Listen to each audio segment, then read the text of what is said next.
Gracia y paz a vosotros de nuestro Padre y Señor Jesucristo. En esta ocasión es un motivo de alegría para mí poder predicar nuevamente la palabra de Dios y que podamos reflexionar juntos sobre las grandes verdades de las Sagradas Escrituras y de la salvación de nuestras almas por el sacrificio de Cristo. Así que quiero que en esta ocasión me acompañen al Evangelio de Juan, capítulo 5, y vamos a leer los versículos del 25 al 29. Cuando lo hayan encontrado, pueden decir un amén. Dice así la palabra de Dios. De cierto os digo, viene la hora, y la hora es, cuando los muertos oirán la voz del Hijo de Dios, y los que oyeren vivirán. Porque como el Padre tiene vida en sí mismo, así también ha dado al Hijo el tener vida en sí mismo. Y también le dio autoridad de hacer juicio, por cuanto es el Hijo del Hombre. No os maravilléis de esto, cuando vendrá ahora, cuando todos los que están en los sepulcros oirán su voz, y los que hicieron lo bueno saldrán de resurrección a vida, mas los que hicieron lo malo a resurrección de condenación. Oremos. Padre y Dios nuestro, bendecimos tu nombre en esta mañana.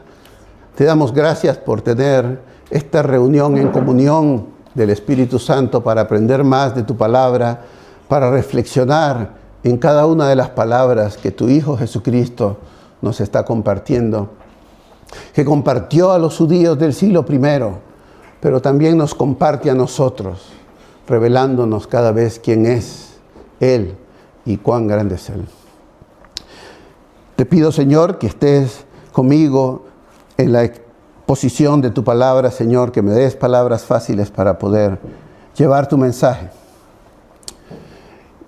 Y que todo el pueblo de Alba pueda poder en algún momento escuchar también a como estamos ahora nosotros, escuchar de ti, porque hay muchas almas sedientas que quieren escuchar de Dios, que tienen comezón de oír. No sabemos dónde están, pero es tarea nuestra predicar para que ellas la escuchen.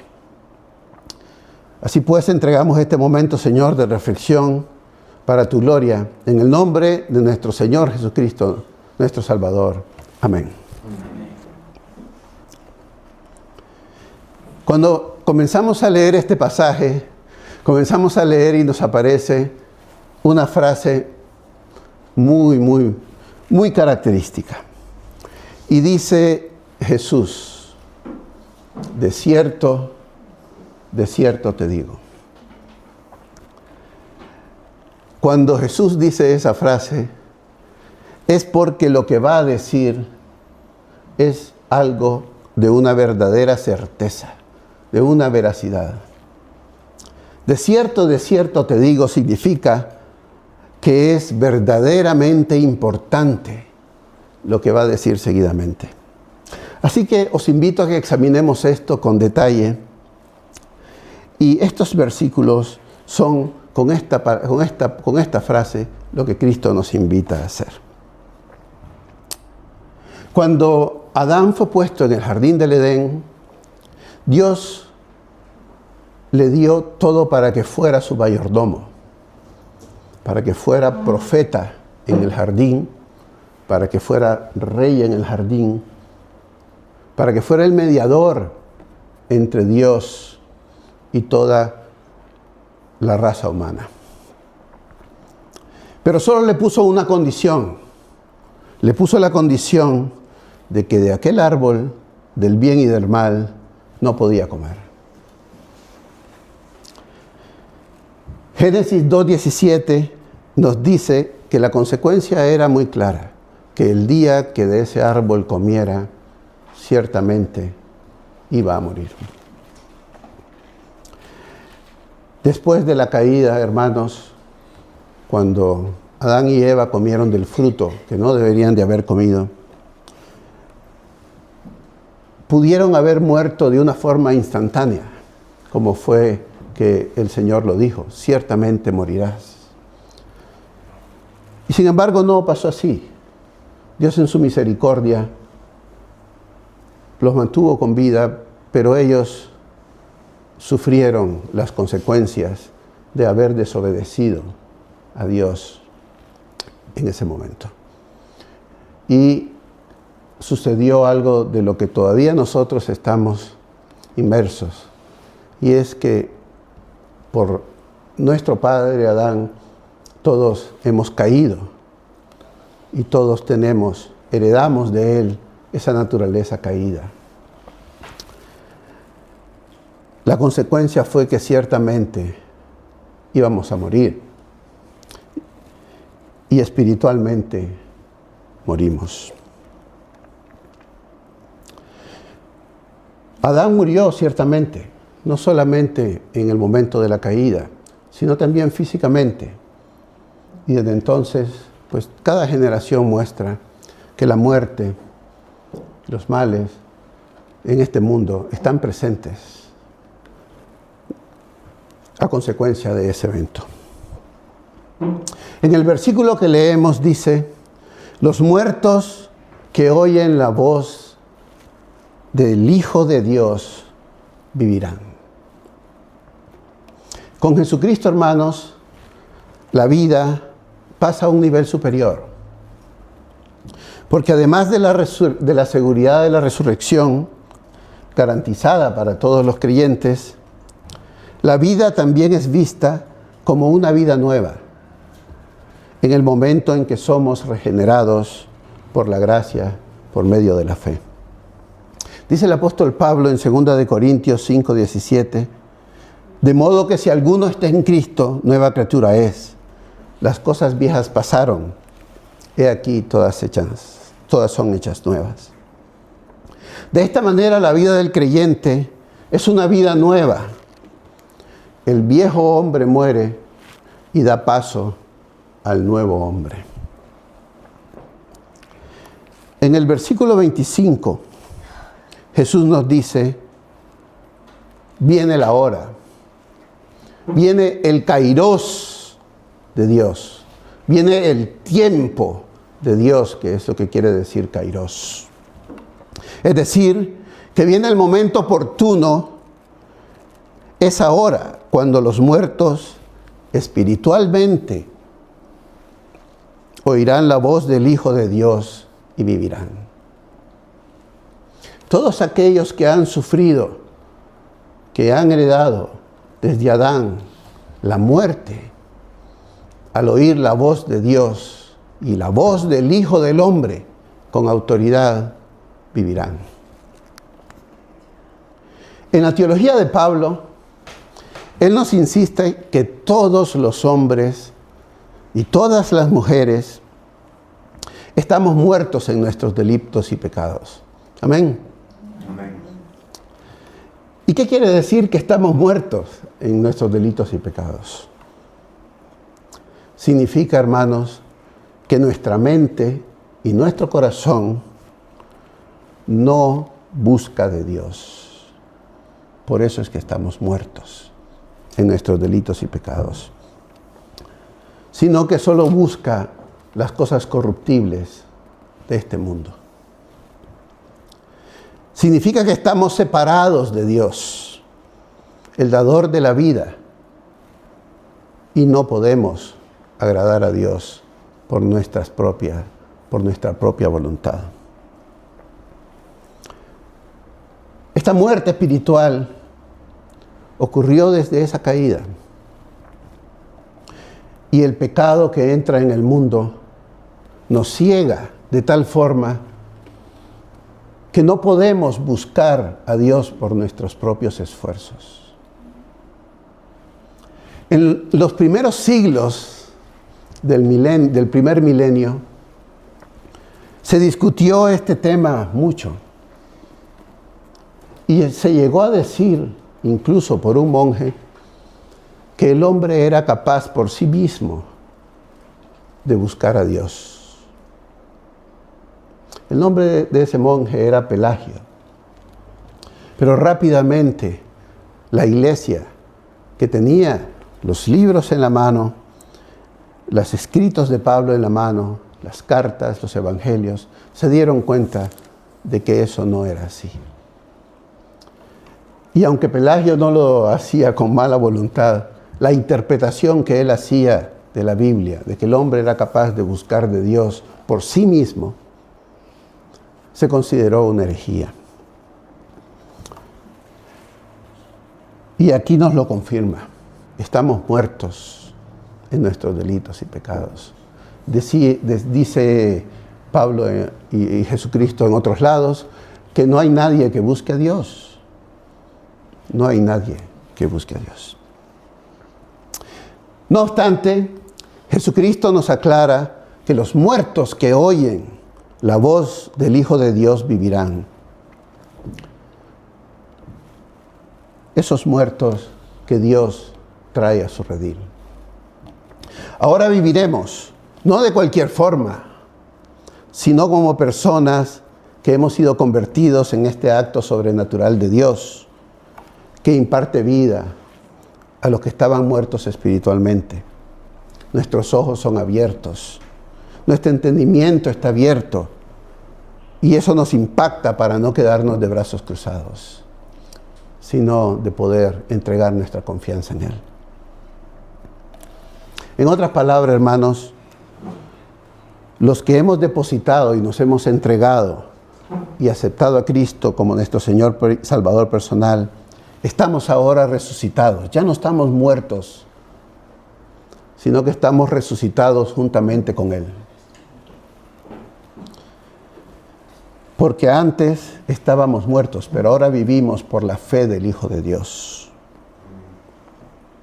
Y a los que no han creído, Jesús invita a oír su voz.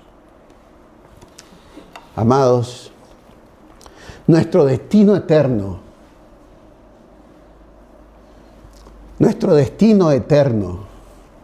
está determinado por nuestra actitud presente hacia Jesús.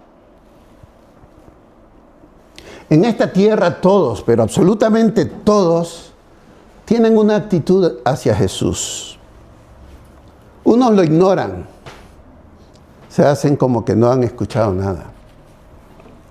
Otros evitan hablar de Él. Otros lo consideran simplemente un rabino, un maestro. Otros piensan que fue un profeta más. Otros piensan que fue un maestro de moral que enseñó cosas buenas. Que fue un maestro de ética cristiana. Unos dicen que son ateos, como que si con eso no existiera Dios. Pero al decir que son ateos, ya están dando por hecho de que hay algo allá, pero que en eso no creen. No obstante, gracias a la gracia de Dios que actúa en nuestros corazones, otros consideran a Jesús como su Señor y Salvador. Y nadie puede ser indiferente a Jesús. Nadie. ¿Y por qué no podemos ser indiferentes a Jesús? La razón por la cual ninguno de nosotros que estamos aquí, ninguno de los que están fuera, caminando por las calles de Alba, en Salamanca o en cualquier ciudad de toda la tierra puede ser indiferente a Dios, es porque dentro de toda la raza humana existe el sentido de la divinidad. En todas las culturas, en todas las sociedades, se encuentran a unas personas adorando a un Dios. Desde los tiempos inmemoriales de la historia, hay sociedades adorando ya sea al dios del trueno, al dios sol de los egipcios, Y si no encuentran un poder de la naturaleza a quien convertir en su Dios, se lo inventan. Como por ejemplo Brahma para los hindúes. O recuerden lo que pasó en el Éxodo con los mismos israelitas, creando un becerro de oro para adorar, imitando al culto pagano, al dios Apis, que ya se adoraba en Egipto. Lo copiaron porque en Egipto era un buey, el dios que ellos adoraran, y ellos hicieron un becerro de oro para adorar. En todo ser humano existe el sentido de la divinidad, el sentido de que Dios existe. ¿Y por qué? Entonces, se lo han preguntado. Yo me lo había preguntado, pero no tenía la respuesta. No obstante, tenemos el sentido de la divinidad dentro de nosotros porque toda la raza humana fue hecha a imagen y semejanza de Dios. Porque en toda la raza humana fue escrita en sus corazones la ley de Dios. Amén. Amén. Pero el pecado actúa en ellos. Y nos encontramos adorando a dioses que son, la verdad, una especie de caricatura del verdadero y único Dios. Un becerro de oro, una caricatura deformada de lo que es el único y verdadero Dios. En nuestra sociedad contemporánea ya no son becerros de oro, hay otras cosas que se convierten en ídolos y más poderosos y que gobiernan nuestra actitud hacia el Dios verdadero. Pero como decía, todos los seres humanos tienen una actitud hacia Jesucristo. Y yo me pregunto, ¿cuál es la tuya en este momento? ¿Cuál es tu actitud hacia Jesucristo? Examínese cada uno dentro de sí. Dice el versículo 26 que el Padre tiene la vida en sí mismo. Dice el versículo 26, porque el Padre tiene la vida en sí mismo, así ha dado al Hijo tener vida en sí mismo. Jesús afirma que toda la vida viene del Padre. Recordemos el momento de la creación. En el momento de la creación, mucha gente dice, es que en el principio no había nada. Hermanos, si en el principio no hubiera habido nada, no habría nada ahora tampoco. Porque en el principio sí existía algo. En el principio era el Verbo. Y el Verbo era Dios y estaba con Dios. Y por eso es que hay algo ahora.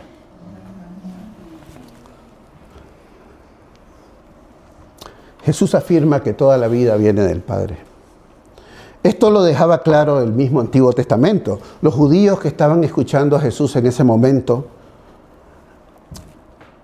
sabían eso y lo consideraban ya una enseñanza propia.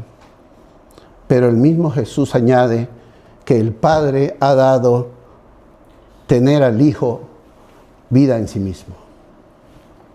Porque la vida también viene del Hijo.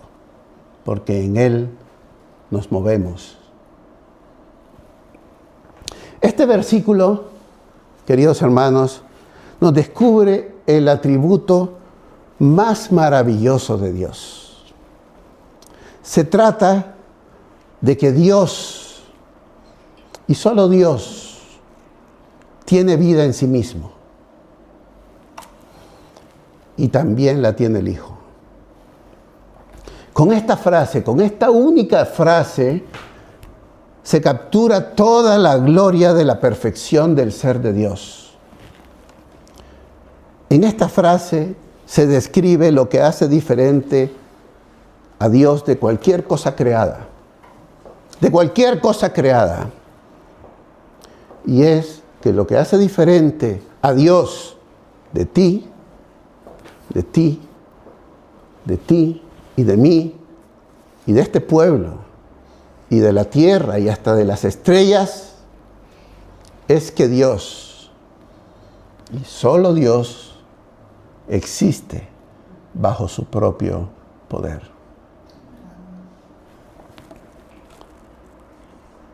Solo Él tiene vida en sí mismo. Solo Dios es autoexistente. Y aquí también nos está diciendo que el Hijo Jesucristo es también autoexistente. Es decir, que Él no depende de nada para existir. No ha sido creado. Ni siquiera podemos decir que ha sido autocreado, sino que lo que podemos decir es que es autoexistente. Mis queridos hermanos, esto muestra la profundidad con que Dios se da a conocer a su creación desde el Antiguo Testamento. Dios le dijo a Moisés en el episodio de la zarza ardiente su nombre. Cuando Moisés le preguntó y él le dice: yo soy el que soy. Esto es lo que significa Yahvé o Jehová, que es la forma castellanizada de Yahvé. Hermanos, esto es lo mismo que dice Jesús en este pasaje. El Padre y el Hijo tienen la misma naturaleza. Son de la misma esencia. Los dos existen bajo su propio poder. Los dos son eternos. El Hijo también es autoexistente. También el Hijo existe bajo su propio poder. Jesús tenía plena conciencia de quién era. Y en este pasaje se está autorrevelando, nos está diciendo quién es y cuán grande es Él. En este mismo evangelio, no solo aquí en el capítulo 5, Jesús sigue usando el mismo nombre de Dios para describirse. Por ejemplo, yo soy el pan de vida, en el capítulo 6. Yo soy la luz del mundo, en el capítulo 8. Yo soy la puerta de las ovejas, en el capítulo 10. Yo soy el buen pastor, en el capítulo 10. Yo soy la resurrección y la vida, capítulo 11. Yo soy el camino, la verdad y la vida, capítulo 14. Yo soy la vid verdadera, capítulo 15. Él es, yo soy el que soy. En el versículo que hemos leído, cuando nos dice que el Padre tiene vida en sí mismo y le dio al Hijo que tuviera vida, no está diciendo que lo creó, como afirman los testigos de Jehová, que creen que Jesucristo fue el primer ser creado, sino que fue el Hijo, fue engendrado, y por eso te lleva ese nombre, el nombre de Hijo.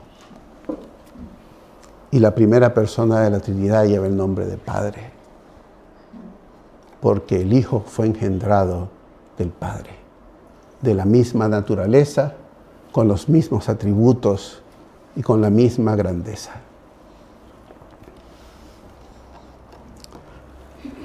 ¿Y qué significa que fue engendrado? Significa que Jesucristo fue generado, no creado, como una criatura, como fuimos nosotros creados, como fueron los animales, los cielos y las aguas, la tierra y todas las bestias por encima y por debajo del mar. No, Jesús comparte la misma naturaleza que el Padre. Salvando las diferencias y poniendo una ilustración para esto, Por ejemplo, cuando un padre y una madre engendran a un hijo, el hijo es de la misma naturaleza que los papás. Pero salvando esa diferencia, se entiende que el hijo es engendrado del padre y tiene exactamente la misma esencia. Pero sigue diciendo Jesús, dice el versículo 27, y también le dio autoridad de hacer juicio, por cuanto es el Hijo del Hombre. Dios le da autoridad de hacer juicio, por cuanto es el Hijo del Hombre. En las Escrituras hay muchas formas en que hay muchos títulos de Cristo. Jesús tiene muchos títulos: el pan de vida, el Cordero de Dios, Príncipe de paz. Pero el título que Jesús usa de sí mismo, el preferido para llamarse a sí mismo, es el Hijo del Hombre. ¿Y qué quiere decir con esto del Hijo del Hombre? Cuando hablamos del Hijo del Hombre, pareciera que estamos hablando de la parte humana de Cristo, de la parte terrenal de Cristo. Y cuando hablamos del Hijo de Dios, parece que estamos hablando de la parte divina de Cristo. Pero déjenme decirle, hermanos, que cuando Cristo se llama a sí mismo el Hijo del Hombre, está hablando de la forma más divina y espiritual y grandiosa como se puede llamar a sí mismo. ¿Y por qué lo digo esto? Porque Jesús mismo se está refiriendo a sí mismo, dando cumplimiento a la profecía que ya el profeta Daniel había escrito en su capítulo 4, que dice así: miraba yo en la visión de la noche, y he aquí con las nubes del cielo venía uno como hijo de hombre, que vino hasta el anciano de días, y le hicieron acercarse delante de él. Y le fue dado dominio, gloria y reino, para que todos los pueblos y naciones y lenguas le sirvieran. Su dominio es eterno, que nunca pasará, y su reino uno que no será destruido.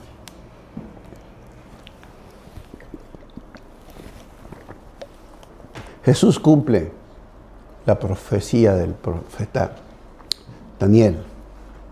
Y cuando él dice que es el Hijo del Hombre, se está refiriendo a un término divino. Aquel que se acercó al anciano de días, y a él le fue dado dominio, gloria y reino.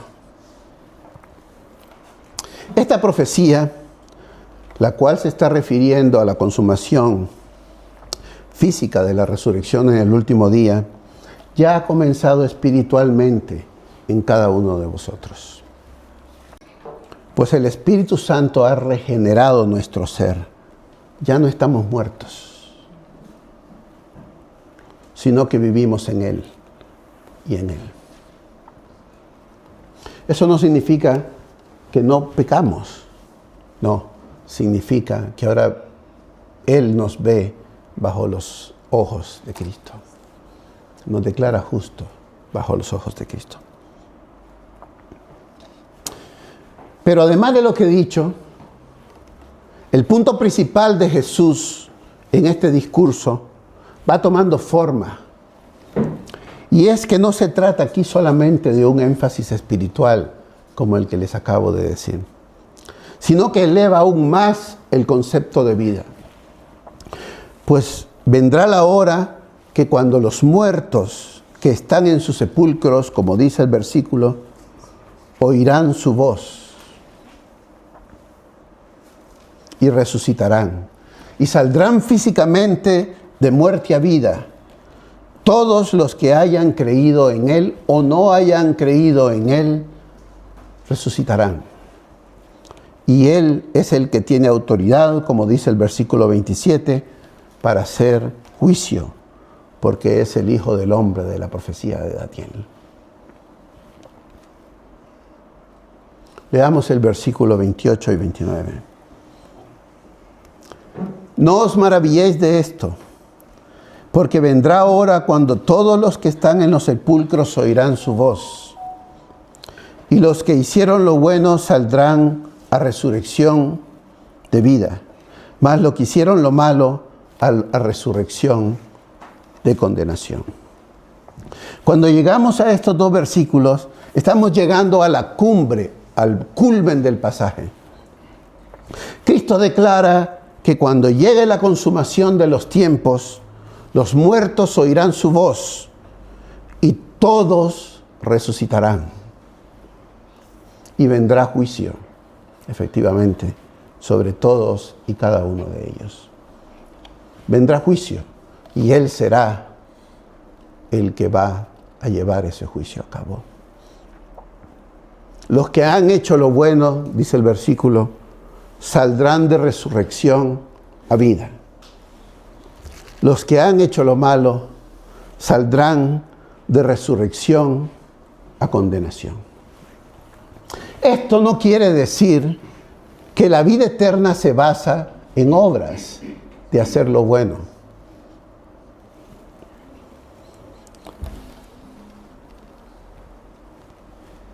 La Biblia es muy clara de que la salvación no es por obras. La salvación es por gracia, por medio de la fe. Y las obras son un reflejo de que tú has sido regenerado, has decidido seguir a Cristo y cada día buscas tu santificación.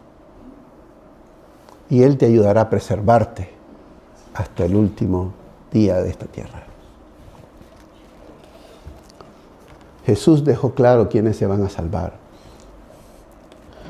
Y son todos aquellos que creen en Él y el que a Él lo envió. Y Pablo repite con insistencia, una insistencia santa, podemos decir, que la salvación es únicamente por fe y que las buenas obras son aquellas que son frutos de haber sido salvos por fe. Las obras son un reflejo de la fe que uno confiesa. Hermanos míos, después de reflexionar en estos versículos, no es posible quedarse impasible ante la grandeza de nuestro Dios. Debemos de ser como el apóstol Pedro, que cuando él estaba en el mar de Galilea y había pasado toda la noche pescando y no había podido sacar un solo pez de la red, Jesús le dice, echa la red. Y le dice Pedro, ¿pero cómo? ¿Cómo voy a echar la red? Hemos pasado, Señor, pescando toda la noche y no hemos podido. Jesús le vuelve a decir, echa la red. Y aquí ocurre un milagro. Cómo la naturaleza entera le hace caso al Creador. Cómo la naturaleza entera le hace caso a su Creador. Porque en ese momento todos los pececillos del lago se amontonan allí haciéndole caso a Cristo. Y muchas veces nosotros no le hacemos caso, a pesar de que nos lo dice una y otra vez. Pero volviendo al tema, Pedro le dice, no hemos pescado nada, echa la red. Y cuando sacaron la red llena de peces, ¿qué hizo Pedro? Bueno, una de las cosas que pudo haber hecho es de decirle, bueno, Señor, ¿por qué no hacemos aquí un contrato de tú y yo y a ver si nos hacemos de dinero sacando peces del lago? No, no le dijo eso. No iban a formar una cooperativa, Jesús y Pedro, para sacar peces y hacerse ricos. No, lo que Pedro hizo fue que en ese momento se dio cuenta de que estaba frente a un hombre santo. Estaba frente a Dios. Y él cayó de rodillas. Cayó de rodillas. ¿Y qué dijo? Apártate de mí, Señor, que soy un hombre pecador. Pedro reconoció quién era. Un pecador ante el Dios santo y eterno. Esto es lo que debe hacernos caer de rodillas, hermanos, y reconocerlo a Él como el mismo Señor de toda la creación y nuestro Salvador de una muerte eterna, de una eternidad separados de Él. Nosotros, hermanos, dependemos de Dios para nuestra existencia. Y no solo los creyentes, sino también los inconversos, a los que Dios en su misericordia también les da los frutos de la tierra, el sol y la lluvia. Caminando con Cristo, estamos bajo su propia cobertura. Separados de Dios, estamos separados del origen de la vida física y espiritual. Sin embargo, en Cristo tenemos consuelo y esperanza, porque los que dormiremos en su nombre no saldremos para condenación, sino que saldremos para una vida eterna con Él. Amén. No es suficiente, hermanos, con oír la palabra de Dios, sino también el creer. No es suficiente con el oír la palabra de Dios, sino que también es depositar nuestra propia confianza en Él. Es depositar nuestra propia vida en Él. En eso consiste la fe. No es que vayamos a ser mejores personas. Esto no es una reforma moral. El entregarse a Cristo no es una reforma moral. No es una cuestión de ética cristiana. No es una cuestión de moral cristiana. No es una cuestión de portarse bien, como cuando un alcohólico deja el alcohol y deja de beber. No es solamente eso.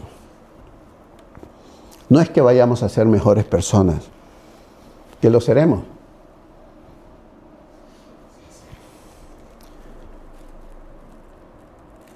Dios nos regenera y por eso es que podemos verle a Él y podemos aceptarlo, porque de otra manera no podríamos, por nuestros pecados. Cristo nos invita a que consideremos que nuestro estado es uno de los pecadores más que necesitan de Dios para dejar una vida vieja y pasar a una nueva vida hoy mismo, dejando el viejo hombre y recibiendo un nuevo corazón.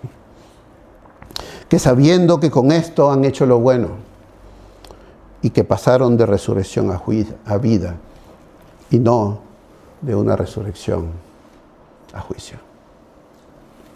Que el Señor bendiga su santa palabra. Que Dios le bendiga.